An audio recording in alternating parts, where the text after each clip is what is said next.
Hi there, this is Ranjit and I have this Coolpad Note 3 with me, and in this video we'll be doing the full review for this budget oriented smartphone. And the specialty with this phone is that it has 3 gigabytes of RAM and it also has a fingerprint scanner that works, and it sells for just 9,000 rupees. So it does pack in a lot for the price, but before we continue, let me give you a configuration overview. This Coolpad Note 3 is powered by the Mediatek MT6753 chipset, which is an Octa Core processor clocked at 1.3 GHz based on the ARM Cortex A53 architecture. It sports a 5.5-inch IPS LCD screen, which is a 720p HD screen. It has 3 gigabytes of RAM, 16 gigabytes of internal storage, a fingerprint scanner, 13 megapixel rear facing camera, 5 megapixel front facing camera, and a 3000 milliamp hour battery. So as you can see, the configuration is really good for the price that you're paying. But is it any good? Let's find out in this review, and in the later part of the review, I'll also talk about the pros and cons, what are the things I like and what are the things that I do not like. And the first thing I want to talk about is the fingerprint scanner.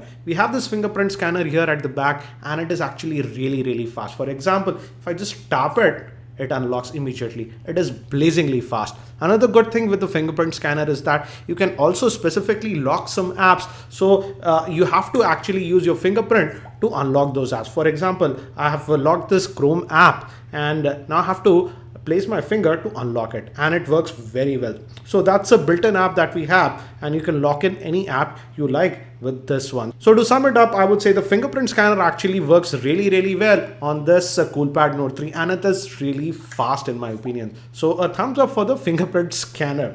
Also, when we move to the UI, though it runs on Android Lollipop 5.1, that's a good thing, and it has 16 gigabytes of internal storage and even a micro SD card support. But the thing is that it uses this custom UI, which is actually not that great in my opinion. Don't get me wrong, for the most part it runs it very fine without any noticeable lag. But the problem is that when you try to actually customize it, or for example, if you try to even add some widgets, then it simply just crashes. For example, the widgets just hang on it, as you can see from the samples, and again, so it's a very buggy experience in my opinion. Actually, it is very wonky when you add widgets to it.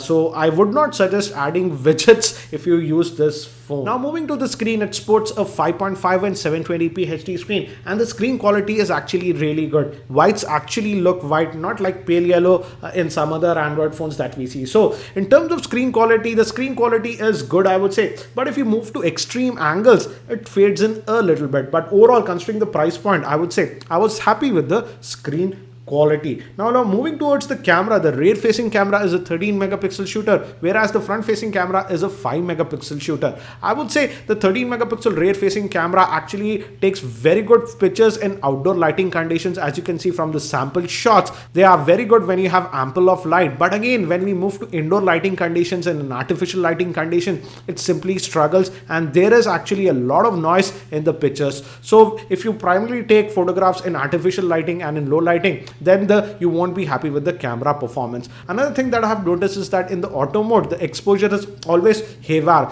Sometimes I get very good shots, but sometimes it's simply overblown, as you can see from the samples. So I would say the camera is sort of a hit or a miss. Even the front facing camera performance is similar. In indoor lighting conditions, there is quite a bit of noise, but in outdoor conditions, it does perform well. So I would say the camera performance is just so-so. In indoor lighting conditions, you won't be happy, but when there is an ample light, it takes very good pictures.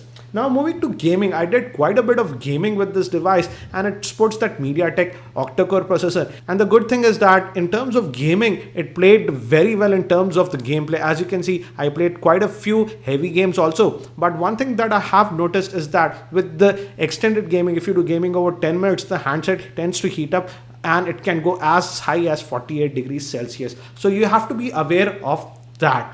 Now actually, let me divide this phone between the pros and cons. I have made a list, so let's go over that. What are the things that I liked and what are the things that I did not like? Let's start with the pros. The first biggest pro with this device is the fingerprint scanner. As you can see, it works very well.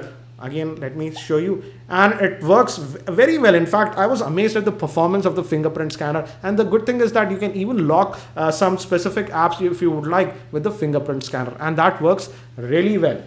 Also, regarding the screen, as I mentioned, I'm happy with the screen quality that Coolpad has provided for the price. When we move to the performance, as I've already mentioned, in general performance, the phone performed well.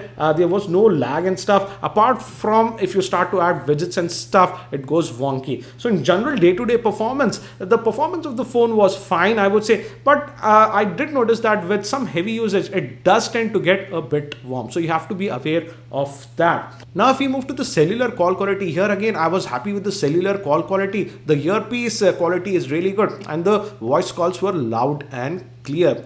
Even the speakerphone is just okay, I would say. It's not very teeny or very loud. It's sort of mediocre in my opinion. Also, when we talk about the build quality is surprisingly decent. It does not make that creaking sound or anything. So the build quality for the price was good. Now let's move to the cons and some of the things that I did not like with this Coolpad Note 3. The first thing is that it does not support USB OTG. Yes, I did try it and it did not work. Also, the UI, as I told you, is simply very buggy. And again, if you start to add widgets and stuff, it just crashes. So you have to be aware of that. The whole experience is sometimes like that. Also, when I was using this device at times, for the most part, I would say 95% of the time it was working fine. But sometimes it does tend to freeze up for about 25-30 seconds. That is something that I have noticed. So you have to be aware of that. Also, it does have a physical LED notification light and it works for the most time, but sometimes that also acts erratically. Sometimes it just blinks for no reason. So that is again the buggy thing that I have noticed with the device.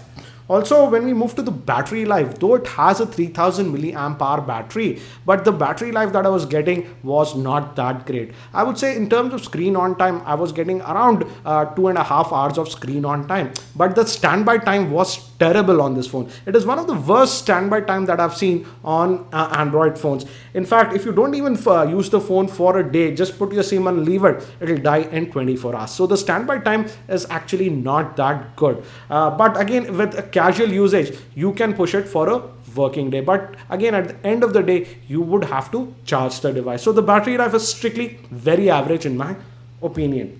And moving to the camera, the rear-facing camera performance in artificial lighting is simply not that great. There is actually a lot of noise in the pictures when you shoot in artificial lighting and low lighting conditions.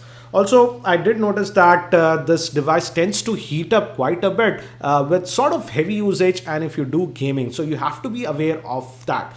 So overall, I would say this Coolpad Note 3 is sort of a mixed experience, I would say. If you're new to Android, I would not recommend you this phone because of the bugs. If you are a seasonal Android user, you can actually customize stuff and you know how to move around. You can work with those bugs. But if you are new, then I would not recommend because the widgets hang and stuff like that. So the user experience is not that refined.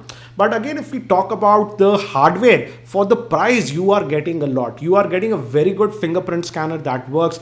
We have 3 GB of RAM. So for the most part, the phone runs well. But again, yes, it does have heating issues. So you have to be aware of that. So again, it's not a perfect phone, but again, for the price, you are getting a lot. And also regarding Android updates and the software updates, I'm not very sure how well we'll get on this Coolpad. So you also have to be aware of that. I hope this video review was helpful. I've also posted a dedicated video regarding the gaming performance of this Coolpad Note 3. So make sure you check that out. And again, if you're not subscribed to my YouTube channel, hit that subscribe button. Thanks for watching. This is Ranjit and I hope to see you in my next video.